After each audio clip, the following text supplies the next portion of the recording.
மக்களே, welcome to பிடிஸ் உலகம். இன்னைக்கு என்ன நாள்? இன்னைக்கு என்ன நாள்னு உங்கள நிறைய பேருக்கு தெரிஞ்சிருக்கும். ஆமாங்க, இன்னைக்கு பங்குனி உத்திரம். பங்குனி மாதத்தில் வரக்கூடிய உத்திர நட்சத்திரத்திற்கான நாள் தான் இந்த பங்குனி உத்திர நாள். இந்த நாள் முருகப்பெருமானுக்கு ரொம்பவும் விசேஷமா விமர்சையா கொண்டாடப்படுது. அதற்கு பின்னால் இருக்கக்கூடிய காரணம் என்னன்னு தெரிஞ்சுக்கலாம். வாங்க வீடியோக்குள்ள போகலாம். முன்னொரு காலத்துல முருகப்பெருமான் அசுரர்களை எல்லாம் அழித்துவிட்டு தேவர்களுக்கும் மக்களுக்கும் நல்ல வாழ்க்கையை தரணும் அப்படிங்கிற எண்ணத்தோட தன்னுடைய பயணத்தை தன்னுடைய தாய் தந்தையரின் ஆசிர்வாதத்தோட தொடங்குகிறார்.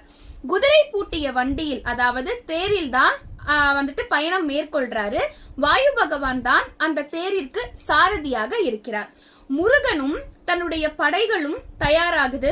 போகிற வழியில ஒரு இடத்துல அவங்களால மூவே ஆக முடியல, அப்படியே ஸ்டன்னாய் நிக்கிறாங்க. என்னன்னு பார்த்தா அவங்களுக்கு முன்னாடி ஒரு பெரிய மலை ஒண்ணு இருக்கு.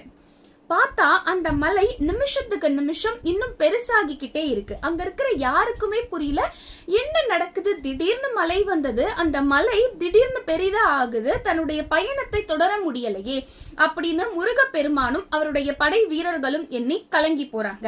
அப்போ அந்த வழியா நாரதர் வராரு. என்ன முருகப்பெருமானே, இந்த மலை நிமிஷத்திற்கு நிமிஷம் பெருசாகிட்டே இருக்கு அப்படின்னு யோசிச்சுட்டு இருக்கீங்களா? ஒண்ணுமில்ல, இந்த மலை முன்னொரு காலத்துல கிரவுஞ்சன் அப்படிங்கிற ஒரு அரக்கனா இருந்தது. மக்களுக்கு ரொம்பவும் தொல்லை கொடுத்துக்கிட்டே இருந்தான், எல்லையற்ற துன்பங்களை கொடுத்துக்கிட்டே இருந்தான். அதனால் அகத்தியரின் சாபத்தால் இந்த மாதிரி ஒரு மலையா உருவாகிட்டான். மலையானதுக்கு அப்புறம் கூட மக்களையோ இல்ல இந்த வழியில வர எல்லாரையோ அவன் துன்புறுத்தணும் அப்படின்னு இந்த மாதிரி மாய வித்தைகளை செய்து கொண்டே இருக்கிறான் அப்படின்னு சொல்றாங்க.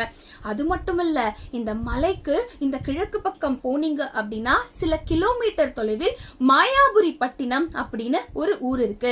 அங்கதான் தாரகாசுரன் இருக்கான். அவனும் தேவர்களையும் மக்களையும் ரொம்ப துன்புறுத்திக்கிட்டே இருக்கான். நீங்க கூட அசுரர்களை அழிக்க தானே கிளம்பினீங்க. முதல்ல உங்களுடைய சூர சம்ஹாரத்தை இவங்கிட்ட இருந்தே தொடங்குங்களேன் அப்படின்னு நாரதர் சொல்றாரு. அப்பொழுது முருகப்பெருமான் தன்னுடைய படை தளபதியான வீரபாகுவை அழைத்து, படை வீரர்கள்ல பாதி பேரை கூட்டிட்டு போங்க, அந்த தாரகாசுரனை அழிச்சிட்டு வாங்க அப்படின்னு சொல்றாங்க. அதே மாதிரி வீரபாகுவும் அந்த பாதி படை வீரர்களோட கிளம்பி போறாரு. இதை அறிந்து கொண்ட தாரகாசுரனும் அங்க தன்னுடைய படைகளோட காத்திருக்கிறான். இரண்டு குழுக்களுக்கும் சண்டை நடைபெறுது. என்ன அப்படின்னா, ஏராளமான படை வீரர்கள் இறந்தும் போயிடுறாங்க. தாரகாசுரன் வீரபாகுவையும் ஒரு கூர்மையான ஆயுதத்தால் தாக்குகிறாங்க. அப்போ வீரபாகு மயங்கி விழுந்துடுறாங்க. மயக்கம் தெளிந்த அப்புறம் கண் விழிக்கிறார். அப்போ தாரகாசுரன் சிறுவனை எல்லாம் நம்பி இப்படி என்கிட்ட போர் செய்யலாமா எள்ளி நகையாடுகிறார். வீரபாகுக்கு மறுபடியும் கோபம் வருது. அப்போ ரொம்ப உக்ரமாயிட்டு அவரை கொல்லணும்னு எழுந்துக்கிறார். தாரகாசுரனும் மாய வித்தைகளில் வல்லவர். அவர் நினைச்சார்னா எந்த உருவமா வேணும்னாலும் மாறிக்கலாம். எலியா மாறுறாரு. மாறிட்டு அந்த மலை இருக்கு இல்லையா, கிரவுஞ்சன் அப்படிங்கிற ஒரு அரக்கன் மலையா உருமாறி இருக்கா இல்லையா, அந்த மலைக்குள்ள போய் ஒளிஞ்சுக்கிறாரு. நாரதர், ஐயோ முருகப்பெருமானே, இந்த மாதிரி வீரபாகுவை ரொம்ப தாக்கி நம்மளுடைய படை வீரர்கள் நிறைய பேர் இறந்து போயிட்டாங்க அப்படின்னு முருகப்பெருமான் கிட்ட நாரதர் சொல்றார். இதனால் வெகுண்டெழுந்த முருகப்பெருமான் அந்த மீதி இருக்கிற படை வீரர்களையும் அழைச்சுக்கிட்டு தாரகாசுரனை கொல்றதுக்காக மறுபடியும் மாயாபுரி பட்டினம் போறார். சின்ன பையன் என்னக்குள்ள வந்திருக்கேன்னு அப்பவே வீரபாகு கிட்ட சொன்னனே, ஓ அவன் இன்னும் மயக்கத்துல இருந்து தெளியவே இல்லையா, சின்ன பையன் நீ எல்லாம் என்ன செய்ய முடியும்னு எள்ளி நகையாடுகிறான். முருகனுக்கு கோபம் வருது. கோவப்பட்டு அடிக்கணும்னு முன்னாடி வராரு. திருப்பி எலியா மாதிரி அந்த மலைக்குள்ள போய் ஒளிஞ்சுக்கிறான் தாரகாசுரன். ஒரே அடிதான். தன்னுடைய பலத்தினால் முருகப்பெருமான் அந்த அடித்து மலையை உடைத்து விடுகிறார். மலை சுக்கு சுக்காக உடைந்து போகிறது. அப்போ அந்த மலையா இருக்கக்கூடிய கிரவுஞ்சன் அப்படிங்கிற அரக்கனும் இறந்துட்டான்.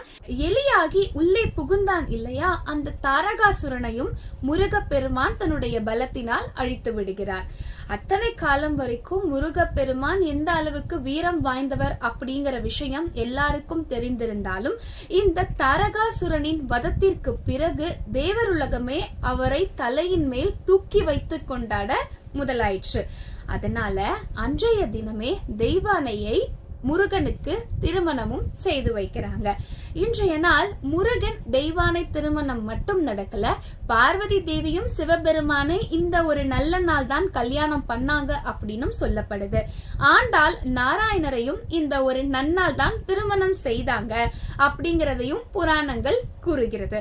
இந்த நாள் நல்ல ஒரு விசேஷத்துக்கு மிகவும் உகந்த நாளாக இருந்தாலும் திருமணம் சார்ந்த விஷயங்களுக்கு இந்த ஒரு நாள் ரொம்பவே முக்கியத்துவம் வாய்ந்ததா கருதப்படுது. தனக்கு பிடிச்சவங்களை கல்யாணம் பண்ணணும் அப்படின்னு சில பேர் நினைச்சிட்டு இருப்பாங்க.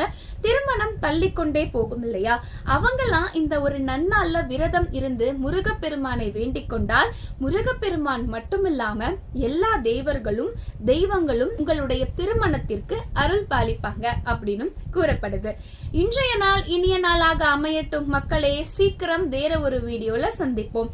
இன்றைய வீடியோ உங்களுக்கு பிடிச்சிருக்கும்னு நினைக்கிறேன். Tata, bye bye, see you.